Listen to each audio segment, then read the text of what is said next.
Sir आज जो है एलपीजी सिलेंडर के दाम बढ़े हैं सर। आज फिर एलपीजी सिलेंडर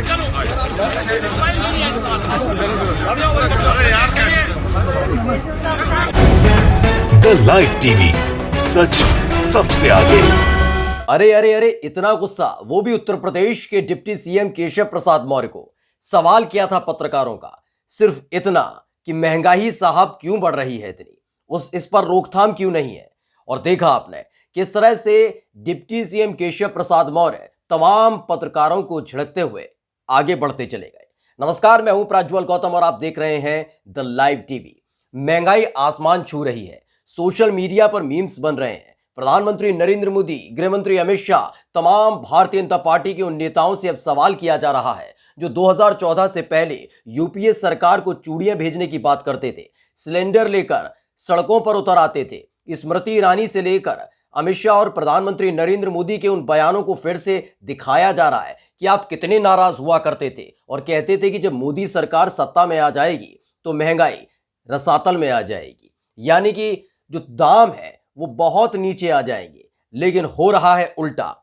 पेट्रोल के दाम 120 रुपए से ज्यादा पहुंच चुके हैं। वहीं अगर बात की जाए डीजल की, वो भी 110 का आंकड़ा पार कर चुका है। बस यही बात अब भारतीय जनता पार्टी के तमाम नेताओं को बुरी लग रही है, नागवार गुजर रही है।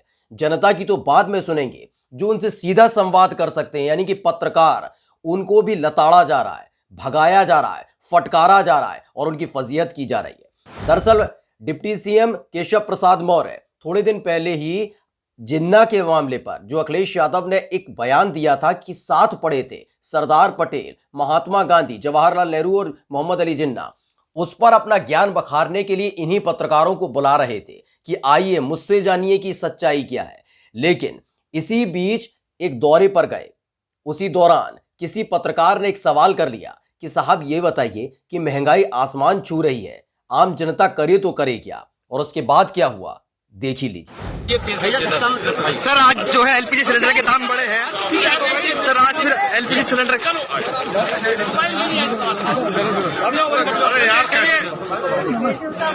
देखा आपने, ये डिप्टी सीएम केशव प्रसाद मौर्य है, बड़ी बड़ी बातें करते हैं। भारतीय जनता पार्टी के तमाम नेताओं के वो पुराने बयान हम याद आते हैं जो कहते थे कि मोदी सरकार आते ही महंगाई खत्म हो जाएगी। बाबा रामदेव से लेकर तमाम लोगों के अब जो ट्वीट है वो फिर से सामने रखे जा रहे हैं।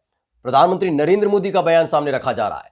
महंगाई पर सवाल करने पर इस वक्त सबसे ज्यादा खार खाए बैठे हैं ये भारतीय जनता पार्टी के नेता, मंत्री, विधायक, सांसद। ये तमाम लोग ये सुनना ही नहीं चाहते कि देश में महंगाई है। थोड़े दिनों पहले आपने यूपी सरकार के एक मंत्री का बयान सुना भी होगा कि बलिया में 10% भी लोग गाड़ी से नहीं चलते, सब साइकिल से चलते हैं, तो महंगाई उनके लिए है, सबके लिए नहीं है। तो विचित्र तरह के बयान देते हैं। लेकिन कुछ लोग ऐसे भी होते हैं जिन पर ऐसे बयान देने नहीं आते तो वो बदतमीजियां करने लगते हैं, झटकारने लगते हैं, फटकारने लगते हैं और सवालों से भागते नजर आते हैं, जैसे डिप्टी सीएम केशव प्रसाद मौर्य ने किया। सबसे पहले आपको बताते हैं कि महंगाई को लेकर किस तरह से भारतीय जनता पार्टी को कोसा जा रहा है। दरअसल श्रीनिवास बीवी हैं, उन्होंने लिखा है कि मोदी पेट्रोल 120 प्लस और शाह पेट्रोल 109 प्लस, एक तंज कसा है। वहीं विनोद कापड़ी ने एक ट्विटर पर ट्वीट किया है और उस ट्वीट में एक वीडियो डाली है जिसमें एक महिला भड़की हुई नजर आती है। पहले विनोद कापड़ी का वो ट्वीट आपको दिखाते हैं कि उन्होंने क्या लिखा। उन्होंने लिखा है कि पेट्रोल भरवाने जाती हूं तो मोदी के लिए गालियां निकलती हैं। जो महिला का गुस्सा है देश के हर घर में नरेंद्र मोदी के लिए है, जिसे भारत के मीडिया ने पूरी तरह से सेंसर कर दिया है। जी हां, अब वो आपको बयान सुनाते हैं कि महिला कितनी भड़की हुई है, कितने गुस्से में है। वो बात अलग है। डिप्टी सीएम साहब, आप पत्रकारों को फटकार सकते हैं, आप पद पर बैठे हैं, ओहदे पर बैठे हैं। जब आप एक बार फटकार देंगे तो आपके इर्द गिर्द खड़े हुए आपके कार्यकर्ता और आपके सुरक्षाकर्मी पत्रकारों को आपके पास तक नहीं आने देंगे, सवालों को नहीं आने देंगे। लेकिन इस महिला के सवाल का क्या, जिसका सामना अब 2022 के चुनावों के दौरान आपको करना है। साफ तौर पर कहा है महिला ने, जब जब पेट्रोल डलवाने जाती हूं गुस्सा आता है, गालियां निकलती हैं। खुद ही सुन लीजिए। पे ज्यादा उतर गया है और मोदी जी तो भी है ही कमाल के इस दुनिया में। कैसे कमाल के, मतलब कैसे कमाल के हैं? क्या चीज ऐसा है जहाँ पे कि हम नहीं कोसते हैं घर का सामान लेने के लिए जाओ, अभी एक छोटा सा गुलदस्ता लेने के लिए गई, वो भी महंगा है। घर का राशन पानी से लेकर तेल देखो, जमीन आसमान को छू रहे हैं उसके रेट। महंगा तो है ही ना। और पेट्रोल पंप जाते हैं आप जो स्कूटी में तेल डलवाने, तब क्या महसूस करते हैं? मोदी जी को धन्यवाद नहीं कहते क्या? धन्यवाद, गालियां निकलती है मुंह से, क्या करेंगे, लेकिन बस किसी तरह चल रहा है गुजारा। आम आदमी तो आज के टाइम पे रह नहीं सकता। तो सुना आपने, इस तरह के बयानों की अब बौछार देखने को मिल रही है। आम आदमी त्रस्त हो चुका है। महिला का गुस्सा देखकर आप अंदाजा लगा सकते हैं कि जनता कितने गुस्से में है। यही नहीं, जब डिप्टी सीएम केशव प्रसाद मौर्य से यही सवाल कर लिया जाता है तो इन सवालों से बचने की कोशिश करते हैं। दोबारा सवाल पूछ लिया जाता है तो फटकारने लगते हैं, भगाने लगते हैं और खुद भी सवालों से भागने लगते हैं।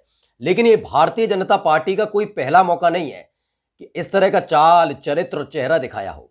इससे पहले भी कई ऐसे चेहरे भारतीय जनता पार्टी के नेताओं के, पत्रकारों ने भी देखे, आम जनता ने भी देखे।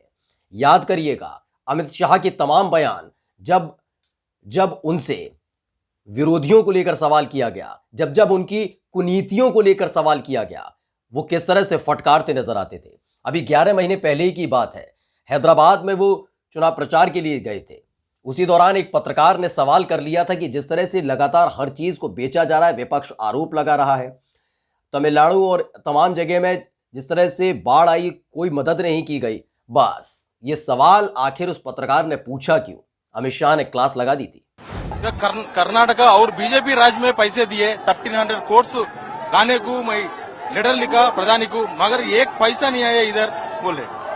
मैं आज पूरा हिसाब लेकर आया हूं, मैं प्रेस कॉन्फ्रेंस में इसका हिसाब किताब दूंगा। बीएसएनएल प्राइवेट किए, रेलवे संस्था प्राइवेट किए, पूरा देश को सेल करने के लिए बीजेपी तैयार है बोले। आप क्या बोलते?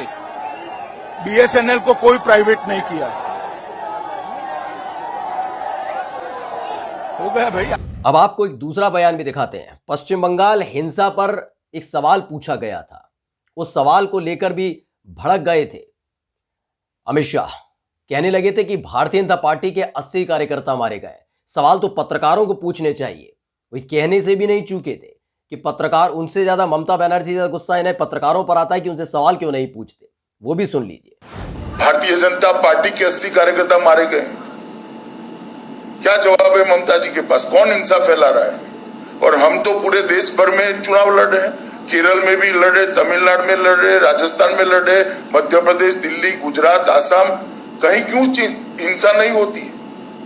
वो अकेली ममता जी अकेली वेस्ट बंगाल में लड़ रही, वहीं क्यों हिंसा होती? अगर हमारे कारण हिंसा होती तो हम तो सब जगह चुनाव लड़ रहे हैं। और हमारे 80 कार्यकर्ता मारे गए, और मुझे तो दुख ममता जी से नहीं है, आप लोगों से है कि ऐसी चीजों को आप बल देते। आपने उनको काउंटर क्वेश्चन करना चाहिए कि 80 लोग तो भारतीय जनता पार्टी के मारे गए, मगर मैं देख रहा हूं कोई पूछता नहीं है मीडिया में। एक और अमित शाह का आपको बयान दिखाने जा रहे हैं। दरअसल उन्नाव रेप कांड हर कोई जानता होगा। कुलदीप सिंह सेंगर, भारतीय जनता पार्टी का लाडला विधायक, जिस पर गंभीर आरोप, एक छात्रा से रेप का आरोप, गैंग रेप का आरोप, लेकिन उसके बावजूद उस पर बर्दहस्ती लगातार भारतीय जनता पार्टी के तमाम नेताओं की बनी रही। और जब सवाल किया गया तो भागते नजर आए भारतीय जनता पार्टी के तमाम नेता। उनमें एक नाम अमित शाह का भी शामिल था। उस दौरान की वो वीडियो दिखाते हैं जब उनसे उन्नाव रेप कांड पर सवाल पूछा गया था, तब कैसे भागते खड़े नजर आए थे और कहते हैं कि ये सब बातें सड़कों पर नहीं होती। वो भी सुन लीजिए।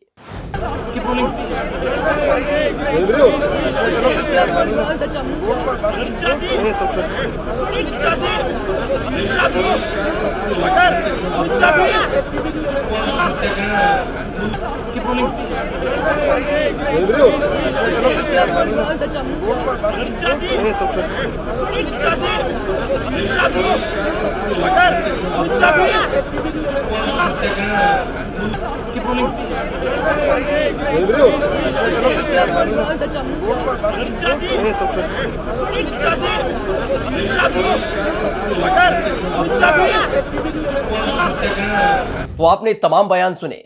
भारतीय जनता पार्टी का एक कद्दावर नेता जिसके इर्द गिर्द इस समय भारतीय जनता पार्टी घूमती है, जब वो इस तरह के शब्दावली और इस तरह सवालों से बचता और भागता हुआ नजर आए तो तमाम भारतीय जनता पार्टी के नेता क्या करेंगे?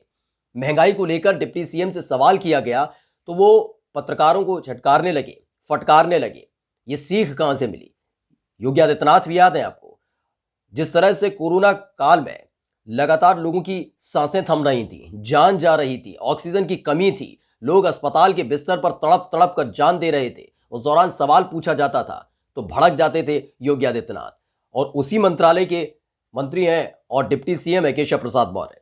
तो कुछ तो हक इनका भी बनता है कि महंगाई पर सवाल का जवाब देने से बेहतर है पत्रकारों को छिड़क दिया जाए, उनको फटकार दिया जाए और इन सवालों से भाग लिया जाए। अभी हाल ही का एक और बयान दिखाते हैं। इन्हीं भारतीय जनता पार्टी के सरकार में मंत्री यानी योगी सरकार में मंत्री स्वाति सिंह पत्रकारों को धमकी दे रही थी। वो भी तब जमकर वायरल हुआ था कि किस तरह से भारतीय जनता पार्टी के सांसद, मंत्री, विधायक और नेता डराते हैं, धमकाते हैं जब उनसे काउंटर क्वेश्चंस कर लिए जाते हैं, सवाल पूछ लिए जाते हैं। ऐसा क्यों? ऐसा ही सवाल पूछ लिया था स्वाति सिंह से। तो आप खुद सुनिए क्या कहती हैं पत्रकारों से कि ये भारतीय जनता पार्टी की जो सरकार है उसकी उपलब्धियां गिनाने के लिए प्रेस कॉन्फ्रेंस बुलाई गई है। अगर आपने पहले ही सोच लिया, यानी पत्रकारों से कहा था कि अगर आपने पहले ही सोच लिया है कि मैं ट्रोल करना है तो क्या कर सकते हैं, सुनिए। ऐसा है कि ये प्रेस कॉन्फ्रेंस है सरकार की उपलब्धियों का, और अगर आप लोग इस सोच से, इस मानसिकता के साथ बैठे हैं कि हमें जबरदस्ती ट्रोल करना है, तो ट्रोल बहुत लोगों का बहुत चीजों पर हो सकता है। तो ये धमकीबाज हैं भारतीय जनता पार्टी के तमाम नेता। पूरी फहरिस्त हम आपको दिखा दी किस तरीके से डिप्टी सीएम केशव प्रसाद मौर्य, मुख्यमंत्री योगी आदित्यनाथ, अमित शाह गृह मंत्री और साथ ही खुद स्वाति सिंह भी, ये तमाम लोग हैं जो तमाम जब सवाल उठ खड़े होते हैं, जब इनकी नीतियों के बारे में पूछा जाता है, जिन नीतियों की वजह से आम आदमी परेशान है, पेट्रोल और डीजल के दाम आसमान पर चढ़ चुके हैं और पेट्रोल डीजल के आसमान पर जब दाम जाते हैं, फल सब्जियों के दाम बढ़ जाते हैं, खाने पीने की चीजों के दाम बढ़ जाते हैं, लेकिन इनको कोई फर्क नहीं पड़ता। कुतर्क गढ़े जाते हैं और जब कुतर्क से भी काम नहीं चलता तो बदतमीजियां की जाती हैं, जैसा कि देखने को मिला डिप्टी सीएम केशव प्रसाद मौर्य की तरफ से जब पत्रकारों को फटकार कर भगा दिया गया। नमस्कार। द लाइव टीवी, सच सबसे आगे।